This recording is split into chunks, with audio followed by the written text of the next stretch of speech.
Picture this, a quiet desert highway, the sun beating down mercilessly on cracked asphalt, and then the unmistakable roar of 12 Harley-Davidsons tearing through the silence like thunder. These aren't your average weekend riders, folks. These are the Crimson Serpents, the most feared motorcycle gang in 3 states. They live by one rule: take what you want and crush anyone who stands in your way. But today they're about to learn that some people don't crush so easily. Today they're about to discover why you should never mess with Chuck Norris. What happens next will leave you speechless. And trust me when I say, this is not how you think this story ends. It's a Tuesday afternoon in Barstow, California. Temperature is hitting 98 degrees, and the only sound is the gentle hum of the air conditioning unit at Mel's Diner, a classic American roadside joint that's been serving truckers and travelers since 1952. Red vinyl booths, checkered floors, and the smell of coffee that's been brewing since dawn. In the corner booth, sitting alone with nothing but a cup of black coffee and yesterday's newspaper, is a man who needs no introduction, Chuck Norris. But he's not here as the action star you know from the movies. He's not here as the martial arts legend with an 8th-degree black belt in Taekwondo. Today, he's just a man trying to enjoy a quiet meal after visiting his sick uncle in the hospital 2 towns over. The waitress, Betty, a sweet woman in her 60s with kind eyes and hands weathered by decades of honest work, refills his coffee with a warm smile. "You sure I can't get you anything else, hun?" The apple pie's fresh out of the oven. Chuck looks up from his paper, returns the smile. "Just the coffee, ma'am." "Thank you kindly." But this peaceful moment is about to be shattered. The first sound is distant, a low rumble that could be mistaken for thunder if you didn't know better. But Chuck knows better. His head tilts slightly, his trained senses picking up what others might miss. That's not weather approaching, that's trouble. Within seconds, the rumble becomes a roar.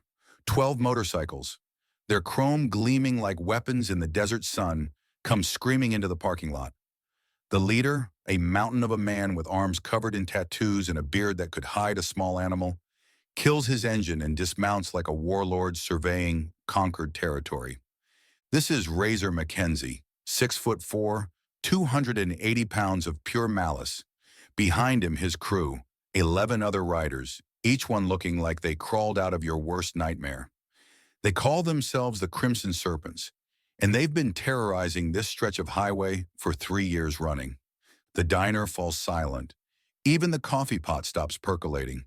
Every customer suddenly finds their food incredibly fascinating, avoiding eye contact like their lives depend on it. Because honestly, they might. Razor kicks open the diner door so hard it nearly comes off its hinges. "Well, well, well, what do we have here?" The gang spreads out through the diner like a disease, their leather boots echoing on the checkered floor. They're not here for food. They're here for the same reason they hit every establishment along this route: intimidation, extortion, and the sick pleasure of watching fear in people's eyes. Razor approaches Betty, who's now visibly shaking behind the counter. "Nice little place you got here, Grandma. Real nice. Be a shame if something happened to it."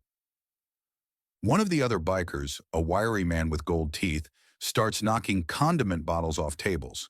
Another kicks over a chair just to hear it crash. This is their routine: psychological warfare before the real demands begin. "Here's how this works," Razor continues, leaning over the counter until Betty can smell the whiskey on his breath. "You're going to give us whatever's in that register. Then you're going to give us free meals whenever we want them. And if you're real nice about it, maybe we don't come back and burn this place to the ground." Chuck sets down his coffee cup. The sound of ceramic on formica is barely audible, but in the silence of the terrified diner, it might as well be a gunshot. "Excuse me?" Razor turns, his predatory gaze falling on the lone figure in the corner booth. For a moment, he doesn't recognize what he's looking at, just sees a middle-aged man in jeans and a plain shirt. No leather, no colors, no gang affiliations. In other words, easy prey. "You got something to say, old man?" Chuck stands slowly, deliberately. He's not a large man by biker gang standards, just under 6 feet, maybe 180 pounds. But something about the way he carries himself makes Razor take an unconscious step backward. I think you should apologize to the lady and leave. The entire gang erupts in laughter. It's the kind of cruel, mocking sound that bullies have made since the dawn of time. They genuinely cannot believe what they're hearing. Did he just... Did this guy just tell us to leave? Gold Teeth can barely get the words out between his cackles. Razor's amusement quickly turns to anger. He's built his reputation on fear, and some nobody in a diner just challenged him in front of his crew. That cannot stand. You know what, Gramps? I changed my mind. I think you're going to be the one apologizing.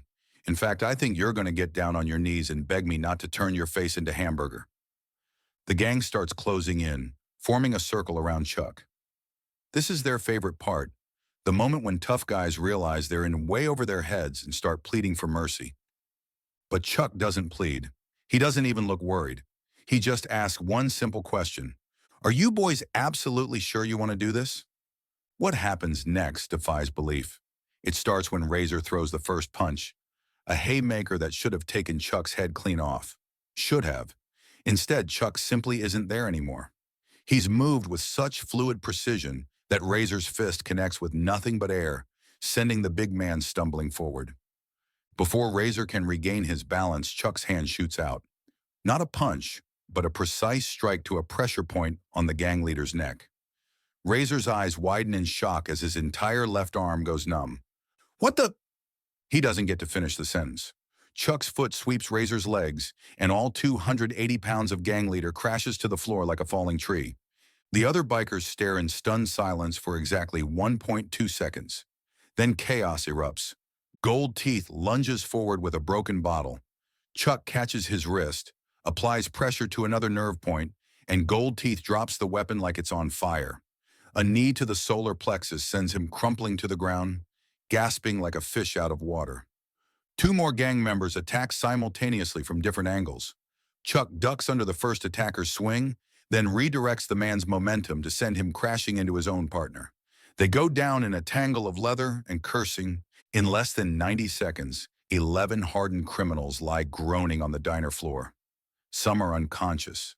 Others are conscious, but wishing they weren't. None of them are in any condition to continue fighting. Razor, struggling to his feet with his arms still numb, stares at Chuck in absolute disbelief. What are you? Chuck straightens his shirt, which somehow didn't even get wrinkled during the fight. Just a man trying to enjoy his coffee in peace. He turns to Betty, who's watching with her mouth hanging open. Ma'am, you might want to call the sheriff. Tell him the Crimson Serpents are ready for pickup. Then Chuck does something that leaves everyone speechless. He walks back to his booth, sits down, and calmly picks up his newspaper like nothing happened. As the sound of approaching sirens grows louder, Razor, the man who terrorized 3 states, crawls toward the door on his hands and knees, whimpering like a beaten dog. Chuck doesn't even look up from the sports section. Betty, still shaking, but now from amazement rather than fear, refills his coffee one more time. Mister, who are you? Chuck finally looks up, and for the first time since this whole thing started, he smiles. Chucknorris, ma'am, and I'll take that slice of apple pie now if you don't mind. The Crimson Serpents were arrested that day and sentenced to various terms in state prison. Their reign of terror was over, broken by one man who refused to let evil go unchallenged. But here's the thing about Chucknorris. It's not the martial arts that make him dangerous. It's not the movies or the fame. It's something much simpler and much more powerful. The absolute refusal to back down when good people are in trouble. The bikers thought they were messing with just another victim. Instead, they discovered a fundamental truth about the universe. There are some forces you simply don't mess with. Chucknorris is one of them.